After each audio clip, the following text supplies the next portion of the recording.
جتنے بھی ہمارے احباب ہیں ان سے گزارش ہے کہ دیکھیے تھوڑی دیر کا بیان ہونا ہے تو آپ لوگ ادب کے ساتھ بیٹھ جائیں. جلسے کے آداب کو آپ سیکھیں. جلسے اسی لیے ہوتے ہیں تاکہ آپ کو یہ پتہ چلے کہ جلسے کا ادب کیا ہے, محفل کا ادب کیا ہے. سامنے کھانا موجود ہو, کوئی کھانے والا نہ ہو, یہ کھانے کی توہین ہے. لائبریری میں کتابیں رکھی ہو, اسے پڑھنے والا کوئی نہ ہو, یہ لائبریری میں رکھی کتابوں کی توہین ہے. گلاب کا پھول موجود ہو, اسے کوئی سونگھنے والا نہ ہو, یہ گلاب کے پھولوں کی توہین ہے. اسی طریقے سے بزم رسول سجی ہو اور عاشقان رسول کا ادب کے ساتھ بیٹھنا نہ ہو, یہ بزم رسول کی توہین. ہم کیا سیکھنے کے لیے آتے ہیں؟ ادب سیکھنے کے لیے آتے ہیں نا. اب آپ نے سنا کہ تھوڑی دیر کے بعد نہ سننا ہے تو ایک دم ہنگامہ مچا دیا آپ. بادب با نصیب, بے ادب بے نصیب, بے ادب بے نصیب, بے نصیب. اس لیے جب بھی اس محفل میں آیا کریں تو ادب کے ساتھ بیٹھا کریں. اگر آپ کو ضرورت بھی ہے, حاجت بھی ہے تو جائیں تو ادب کے ساتھ جائیں, دوسروں کو ڈسٹرب نہ کریں. ایک جلسہ کرنے میں بڑی محنت لگتی ہے. پوچھئے ہماری قاری شان محمد صاحب قبلہ سے, جلسے کے مدرسے کے اراکین اور ذمہ داران سے پوچھئے کتنی محنت ہوتی تب جا کر کے جلسہ سجتا ہے, اور آپ تھوڑی دیر میں آ کر کے ہنگامہ مچا کر کے اس کو ماحول خراب کر دیں. اچھی بات نہیں. تو سنیں گے, اگر تقریر سننا ہو تو سنائی جائے گا, نہ سننا ہو تو کوئی زبردستی کی بات نہیں ہے. سنیں گے نا, تھوڑی دیر سنانا, کوئی خود ہی میرے پاس ٹائم نہیں ہے, مجھے سفر کرنا ہے, بس زیادہ سے زیادہ 30 منٹ, آدھے گھنٹے کے بعد انشاءاللہ پھر آپ 1-1.5 گھنٹہ سنیے گا نا شروع. تو اتنی دیر اگر آپ برداشت کر سکتے ہو تو میں شروع کروں. ذرا ہاتھوں کو فضاؤں میں لے رہا ہے کہ یا رسول اللہ, یا رسول اللہ. الحمدللہ, الحمدللہ رب العالمین, والصلاة والسلام علی سید الانبیاء والمرسلین وعلی آلہ الطیبین الطاہرین واصحابہ المطہرین. اما بعد, فاعوذ باللہ من الشیطان الرجیم, بسم اللہ الرحمن الرحیم. ما آتاکم الرسول فخذوه وما نهاكم عنه فانتهوا. صدق اللہ مولانا العظیم وصدق رسولہ النبی الامین المبین الکریم, ونحن ولا ذلك لمن الشاہدین والشاکرین, فالحمد للہ رب العالمین. آئیے حضرات بلا تاخیر بارگاہ رسالت میں جھوم جھوم کر نذرانہ عقیدت پیش کریں اور بلند آواز سے پڑھیں اللہم صلی علی سیدنا مولانا محمد وبارک وسلم, صلو علیہ الصلوۃ والسلام علیک یا رسول اللہ صلی اللہ علیہ وسلم. اس وقت آپ کی گھڑی میں کتنا بج رہا ہے؟ 12 بج رہا ہے. لیکن الحمدللہ ہم سب سنی ہیں, بریلی کے ماننے والے ہیں. سنیوں کے چہرے پر کبھی 12 نہیں بجتا. کیا بات حضرت, کیا بات. ہماری گھڑی میں تو 12 کے بعد 1 بجتا ہے, اس لیے کہ ہم ایسے 12ویں کے ماننے والے ہیں جس نے ایک اللہ سے ہمیں ملایا. واہ واہ واہ, بس ایک دیکھنے والے کا کہا مان لیا ہے, اے مولا ہم نے تجھے بن دیکھے خدا مان لیا ہے. تو ہمارے یہاں تو 12 کے بعد 1 ہے, اس لیے الحمدللہ ہم سب ایک ہیں اور نیک ہیں, اس لیے کہ ہمارے یہاں 12 کے بعد 1 ہے. لیکن جہاں پر 24 بجتا ہے وہ اسٹیشن, کبھی بھوپال میں کبھی دلی میں. میرے امام نے بہت پہلے کہا تھا, جو تیرے در سے یار پھرتے ہیں در بدر یوں ہی خار پھرتے ہیں. جو تیرے در سے یار پھرتے ہیں در بدر یوں ہی خار پھرتے ہیں, پھرنا ان کا مقدر ہے. تو حضرات اکرامی بڑی تیزی کے ساتھ, وقت کم ہے, گفتگو کا آغاز کرتا ہوں. ہر ابتدا سے پہلے ہر انتہا کے بعد ذات نبی بلند ہے, ذات خدا کے بعد دنیا آج سوال کرتی ہے تمہیں محبت کس سے ہے, سب سے زیادہ تم کسے چاہتے ہو, سب سے زیادہ عقیدت کیا ہے. اور اس پر بڑے امتحانات سے گزرنا بھی پڑتا ہے, کبھی دھمکی بھی دی جاتی ہے. لیکن قسم خدا کی یاد رکھنا, دارالعلوم اہل سنت انوار حق میں تعلیم حاصل کرنے والا, یہاں کے علماء سے قریب رہنے والا, میلاد شریف میں شرکت کرنے والا ایک ایک بچہ شان کے ساتھ کہتا ہے, ارے ظالم تجھے پتا نہیں, ہم دنیاوی محبت کے طلبگار نہیں ہیں, ہم دنیاوی عشق کے طلبگار نہیں ہیں, بلکہ دیوانے کا انداز ہوتا ہے. ہر ابتدا سے پہلے ہر انتہا کے بعد ذات نبی بلند ہے, ذات خدا کے بعد دنیا میں احترام کے قابل ہے جتنے لوگ, میں سب کو مانتا ہوں مگر مصطفیٰ. ہائے ہائے ہائے, زندہ باد زندہ باد. بہت عمدہ حضرت, بہت خوبصورت, ماشاءاللہ. میں سب کو مانتا ہوں مگر مصطفیٰ کے بعد ہاتھ اٹھا کے میں سب کو مانتا ہوں. ہم سب ہیں نا بھائی, جی ہاں, جی ہاں. ہم سب کو مانتے ہیں. مگر مصطفیٰ ہاتھ اٹھا کے ہم سب کو مانتے ہیں مگر مصطفیٰ کے بعد مصطفیٰ کے بعد قتل حسین اصل میں مرگ یزید ہے. اسلام زندہ ہوتا ہے ہر کربلا کے بعد. ابھی شاعر اسلام جناب اشتیاق نیپالی صاحب آپ کے سامنے کہہ رہے تھے, ابھی محمد علی فیضی صاحب بھی آئیں گے, وہ بھی کہیں گے کہ یہ نبی ہمارے ہیں, نبی ہمارے ہیں. صحیح بات. تو الحمدللہ ہم لوگوں کا تو نعرہ یہ کہ نبی ہمارے ہیں, نبی ہمارے. اس کا فائدہ کیا ہوگا؟ آپ نے آج ڈھوکرا کی سرزمین پر بیٹھ کر کے دارالعلوم کے سالانہ جلسے دستار بندی میں کہا, اصلاح معاشرہ کانفرنس میں کہا, نبی ہمارے ہیں, نبی ہمارے ہیں, سب سے اعلیٰ و اولا ہمارا نبی. اتنی محبت ہے آپ کو. عشق ہے تو عشق کا اظہار ہونا چاہیے, ہر گلی کوچے میں یہ پرچار ہونا چاہیے. کیا بات ہے, عشق ہے تو عشق کا اظہار ہونا. اظہار ہونا چاہیے. ہمارے حضرت مولانا جلال الدین صاحب نے کہا تھا کہ کچھ بولنا ہے, لیکن میں دیکھ رہا ہوں ماحول کچھ دوسرا ہی ہے, جی تو اس لیے تھوڑا سا ٹریک چینج ہو رہا. میں لوٹ کر کے آؤں گا لیکن توجہ کے ساتھ. عشق ہے تو عشق کا اظہار ہونا چاہیے. اگر واقعی آپ کے اندر محبت ہے تو کہیں سب سے اعلیٰ وہ اولا, ہمارا نبی. سب سے اعلیٰ وہ اعلیٰ, سب سے بالا وہ اعلیٰ. کیا خبر کتنے تارے کھلے چھپ گئے پر نہ ڈوبے نہ ڈوبا. ہمارا نبی. کون دیتا ہے دینے کو منہ چاہیے, دینے والا ہے سچا, ہمارا نبی. بلند آواز سے دینے والا ہے سچا. سب چمک والے اجلوں میں چمکا کیے, اندھے شیشوں میں چمکا, ہمارا جن کے تلووں کا دھون ہے آب حیات ہے وہ جانے مسیحا. اور آپ نے آج اس جلسے میں بیٹھ کر کہا نبی ہمارے ہیں, ہمارا نبی, ہمارا نبی, ہمارا نبی. کل میدان حشر میں جب بندہ پریشان حال ہوگا, کوئی کسی کا پرسان حال نہیں ہوگا, ایسے عالم میں سورج سوا نیزے پر زمین تانبے کی ہوگی. قربان جاؤ سنی مسلمانوں, جہاں پر کوئی کسی کا پرسان حال نہ ہو, آپ نے یہاں پر بیٹھ کر کہا نبی ہمارے ہیں, نبی ہمارے ہیں, نبی ہمارے ہیں. اگر میرے مصطفیٰ نے ایک مرتبہ میدان حشر میں کہہ دیا مولا یہ غلام ہمارے ہیں, نہیں سمجھے آپ, میرے مصطفیٰ نے ایک مرتبہ کہہ دیا مولا یہ غلام ہمارے ہیں, آپ بتاؤ بیڑا پار ہوگا کہ نہیں, کیا بات رہی. ہوگا کہ نہیں ہوگا؟ ارے ہاتھ اٹھا کے بتاؤ, سرکار کا اشارہ ہوگا تو بیڑا پار ہوگا کہ نہیں؟ الحمدللہ ہم سنی مسلمان ہیں, پیارے آقا کے چاہنے والے ہیں. ہو سکتا ہے کوئی آپ سے سوال کرے, کوئی آپ سے کہے یار یہ کون سی محبت تھی کہ تم اپنے گھر کو چھوڑ کر کے, اپنے تمام معاملات کو چھوڑ کر کے, نرم گداز بستروں کو چھوڑ کر کے تم نے باقاعدہ ڈھوکرا کی سرزمین پر جا کر کے میلاد کی محفل کو آباد کیا تھا. رات میں سونا چاہیے تھا, ٹھنڈ پڑ رہی تھی, سردی آ گئی تھی, تمہیں گھر میں آرام کرنا چاہیے تھا. آخر یہ کون سا عشق ہے, یہ کون سا تعلق ہے, کون سی نسبت ہے, کون سی محبت ہے جس کی بنیاد پر تم نے اپنے گھر کو چھوڑ دیا, اپنے علاقے کو چھوڑ دیا, نرم گداز بستروں کو چھوڑ دیا, آ کر کے محفل کو آباد کر دیا. آخر معاملہ کیا ہے؟ سنو سنو, ہر آنے والا سنی مسلمان نوجوان شان کے ساتھ کہے گا ارے سالم تجھے پتا کیا ہے, تم نہیں جانتے محبت ہوتی کیا ہے. محبت تو اہل محبت جانتے ہیں, عشق تو اہل عشق جانتے ہیں, پیار تو اہل پیار جانتے ہیں. تو بات کرتا ہے نسبت کی, تو بات کرتا ہے تعلق کی, تو بات کرتا ہے رشتہ داری کی. ارے سالم سن, تو بات کرتا ہے کون سی نسبت ہے, کون سا تعلق ہے. سنو, میرے نبی سے میرا رشتہ کل بھی تھا, ہاتھوں کو اٹھا کے کہہ دے میرے نبی سے میرا رشتہ کل بھی تھا اور آج بھی ہے. اپنا سب کچھ گنبد خضرا کل بھی تھا اور آج بھی ہے. بتلا دو گستاخ نبی کو غیرت مومن زندہ ہے, دین پہ مر مٹنے کا جذبہ کل بھی تھا اور آج بھی ہے. واہ, زندہ باد, زندہ باد. بہت خوبصورت. تو حضرات گرامی, ہم پیارے آقا کے چاہنے والے ہیں, ان کے ماننے والے ہیں, ہم ڈرنے والے نہیں ہیں. جو اللہ کا بندہ ہوتا ہے, مومن ہوتا ہے نا, وہ صرف اللہ سے ڈرتا ہے, وہ کسی سے نہیں ڈرتا. وہ کہتا ہے ہاں ساری چیزیں تمہاری ساری شرطیں منظور ہیں, تمہاری ساری باتیں منظور ہیں, بس ایک شرط میری مان لو. بقول ڈاکٹر اقبال کے کی محمد سے وفا, تو نے تو ہم تیرے ہیں, یہ جہاں چیز ہے کیا لوح و قلم تیرے, یہ جہاں چیز ہے کیا لوح و قلم تیرے ہیں. حضرات گرامی, آج یہ عظیم الشان جلسہ سجایا گیا, رچایا گیا, بسایا گیا, اور اس کا پورا کریڈٹ مدرسے کے ہمارے جملہ اساتذہ اور اراکین ذمہ داران کو جاتا ہے. یہ اتنی اچھی محفل رات میں سجائی ہے.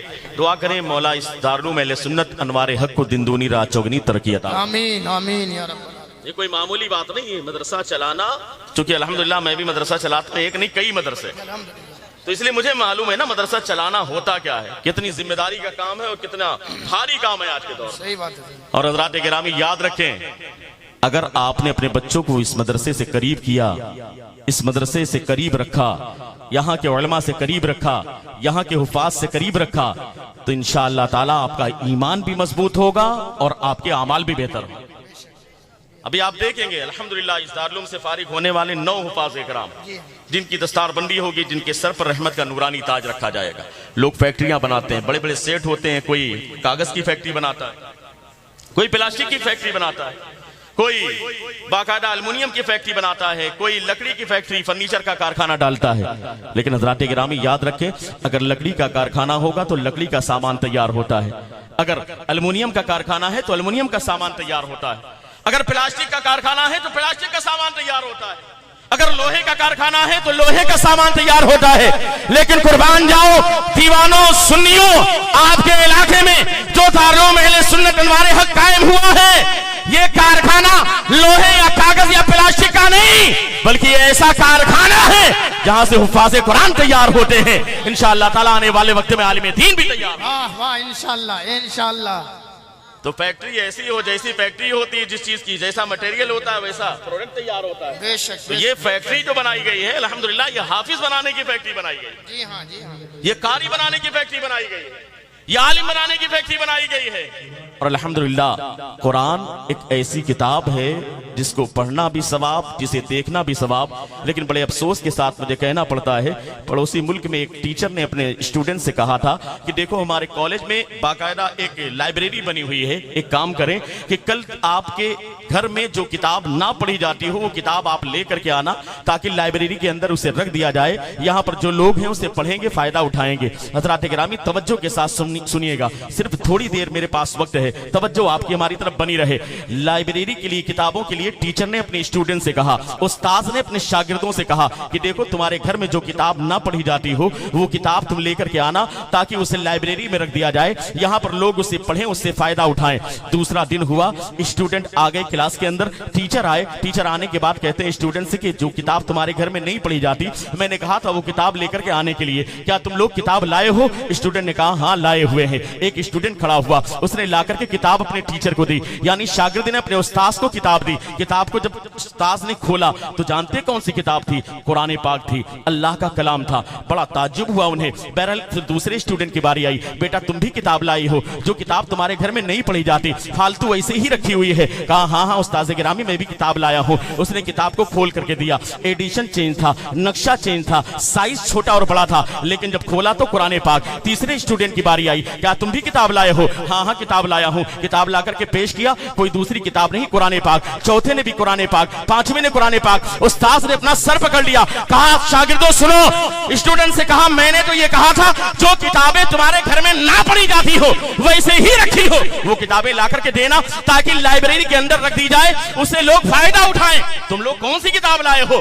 بچوں نے بیک زبان کہا تھا میرے استاذ گرامی، میرے ٹیچر، یہی وہ کتاب ہے جو آج ہمارے گھر میں نہیں پڑھی جاتی ہے، ویسے ہی رکھی ہوئی ہے، ہم نے سمجھا یہ فالتو میں رکھی ہوئی ہے۔ حضرات گرامی آج ہمارے گھر کے بھی حالات ایسے ہی ہیں، یہ مدرسے ہیں جس کی بنیاد پر قرآن پاک کی تعلیم ہوتی ہے، ورنہ آپ اپنے گھروں کا جائزہ لیں، ہمارے گھر میں قرآن کب پڑھا جاتا ہے؟ جب کوئی مر جاتا ہے تب قرآن کھولا جاتا ہے، جب قرآن خوانی ہوتی ہے تب قرآن کھولا جاتا ہے۔ یہ رمضان کے بعض اوقات میں ہماری مائیں بہنیں قرآن کو کھولتی ہیں، لیکن بہت کم ایسی عورتیں ہیں جو پابندی کے ساتھ ہمیشہ قرآن پاک پڑھتی ہیں، ورنہ قرآن پاک کو جزدان کے اندر رکھنے کے بعد اتنی اوپر رکھ دیا جاتا ہے کہ آسانی کے ساتھ اسے نیچے نہ اتارا جا سکے۔ حضرات گرامی ذرا سوچے تو صحیح، یہ قرآن کی دوری ہماری کیوں ہے؟ آج ہم کہتے ہیں کہ ہم کامیاب نہیں ہیں، آج ہم پستی کا شکار ہیں، آج ہم ذلت و خوار کا شکار ہو رہے ہیں، آج ہم رسوائی کا شکار ہو رہے ہیں، آج ہمارے معاملات بڑے خراب ہوتے ہوئے نظر آ رہے ہیں۔